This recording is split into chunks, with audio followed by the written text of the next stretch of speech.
Penguin Random House Audio presents The Marriage Portrait by Maggie O'Farrell. Read for you by Genevieve Gaunt. With the author's note read by Maggie O'Farrell. Historical note. In 1560, 15-year-old Lucrezia de Medici left Florence to begin her married life with Alfonso II d'Este, Duke of Ferrara. Less than a year later, she would be dead. The official cause of her death was given as putrid fever, but it was rumoured that she had been murdered by her husband. That's my last duchess painted on the wall, looking as if she were alive.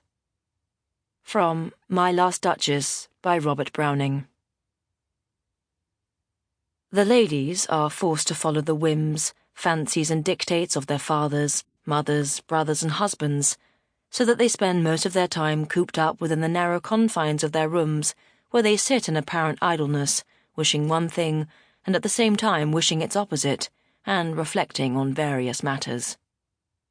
From The Decameron by Giovanni Boccaccio. A wild and lonely place. Fortezza near Bondeno, 1561. Lucrezia is taking her seat at the long dining table, which is polished to a watery gleam and spread with dishes, inverted cups, a woven circlet of fur.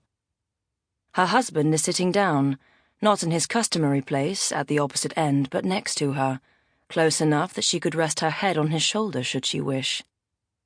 He is unfolding his napkin and straightening a knife and moving the candle towards them both when it comes to her with a peculiar clarity, as if some coloured glass has been put in front of her eyes, or perhaps removed from them, that he intends to kill her. She is 16 years old, not quite a year into her marriage. They have travelled for most of the day, using what little daylight the season offers, leaving Ferrara at dawn and riding out to what he had told her was a hunting lodge, far in the northwest of the province. But this is no hunting lodge, is what Lucrezia had wanted to say when they reached their destination, a high-walled edifice of dark stone, flanked on one side by dense forest, and on the other by a twisting meander of the Po River. She would have liked to turn in her saddle and ask, "Why have you brought me here?" She said nothing, however, allowing her mare to follow him along the path, through dripping trees, over the arch-backed bridge, and into the courtyard of the strange, fortified, star-shaped building which seemed, even then, to strike her as peculiarly empty of people. The horses have been led away. She has removed her sodden cloak and hat, and he has watched her do this standing with his back to the blaze in the grate.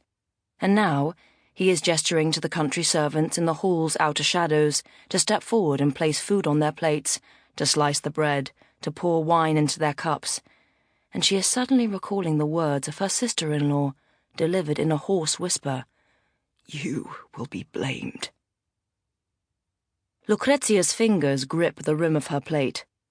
The certainty that he means her to die is like a presence beside her, as if a dark feathered bird of prey has alighted on the arm of her chair. This is the reason for their sudden journey to such a wild and lonely place. He has brought her here, to this stone fortress, to murder her. Astonishment yanks her up out of her body, and she almost laughs. She is hovering by the vaulted ceiling, looking down at herself and him, sitting at the table putting broth and salted bread into their mouths. She sees the way he leans towards her, resting his fingers on the bare skin of her wrist as he says something. She watches herself nodding at him, swallowing the food, speaking some words about their journey here and the interesting scenery through which they passed, as if nothing at all is amiss between them, as if this is a normal dinner, after which they will retire to bed. In truth, she thinks, still up by the cold, sweating stone of the hall ceiling, the ride here from court was dull, through fields stark and frozen, the sky so heavy it seemed to droop, exhausted on the tops of bare trees. Her husband had set the pace at a trot, mile after mile of jolting up and down in the saddle, her back aching, her legs rubbed raw by wet stockings. Even inside squirrel-lined gloves, her fingers clutching the reins had been rigid with cold, and the horse's mane was soon cast in ice. Her husband had ridden ahead, with 2 guards behind. As the city had given way to countryside, Lucrezia had wanted to spur her horse, to press her heels into its flank and feel its hooves fly over the stones and soil, to move through the flat landscape of the valley at speed, but she knew she must not, that her place was behind or next to him, if invited, never in front, so on and on they trotted. At the table, facing the man she now suspects will kill her, she wishes she had done it, that she had urged her mare into a gallop.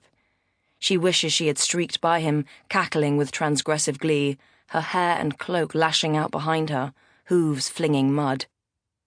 She wishes she had turned the reins towards the distant hills, where she could have lost herself among the rocky folds and peaks so that he could never find her. He is setting an elbow on either side of his plate, telling her about coming to this lodge, as he persists in calling it, when he was a child, how his father used to bring him hunting here. She is listening to a story about how he was made to release arrow after arrow towards a target on a tree until his fingers bled.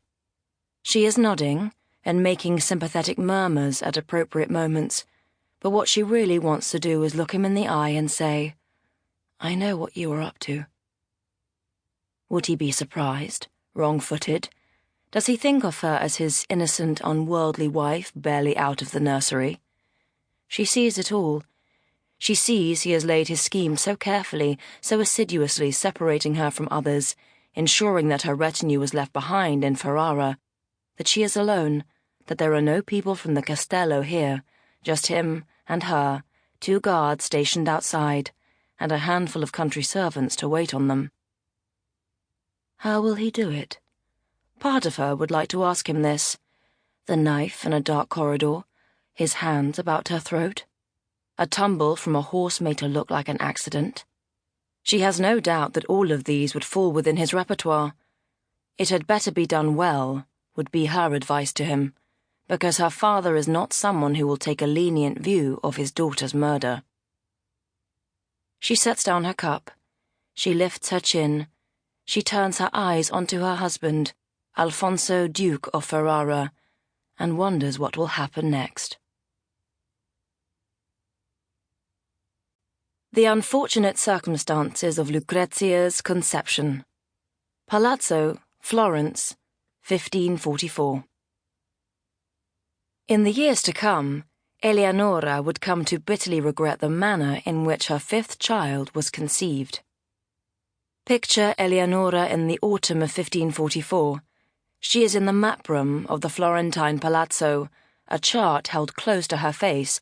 She is somewhat short-sighted, but would never admit this to anyone. Her women stand at a distance, as near to the window as they can get. Although it is September, the city is still suffocatingly hot. The well of the courtyard below seems to bake the air, wafting out more and more heat from its stone rectangle. The sky is low and motionless. No breeze stirs the silk window coverings, and the flags on the palazzo's ramparts hang limp and flaccid. The ladies-in-waiting fan themselves and blot their foreheads with handkerchiefs, sighing noiselessly. Each of them is wondering how much longer they will be required to stand here, in this panelled room, how much more time Eleonora will desire to peruse this map, and what she can possibly find so interesting about it. Eleonora's eyes rake over the silver-point rendering of Tuscany, the peaks of hills, the eel-like slither of rivers, the ragged coastline climbing north. Her gaze passes over the cluster of roads that knot themselves together for the cities of Siena, Livorno, and Pisa.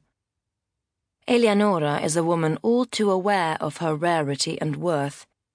She possesses not only a body able to produce a string of heirs, but also a beautiful face, with a forehead like carved ivory, eyes wide-set and deep brown, a mouth that looks well in both a smile and a pout. On top of all this, she has a quick and mercurial mind. She can look at the scratch marks on this map and can, unlike most women, translate them into fields full of... Sample complete. Ready to continue?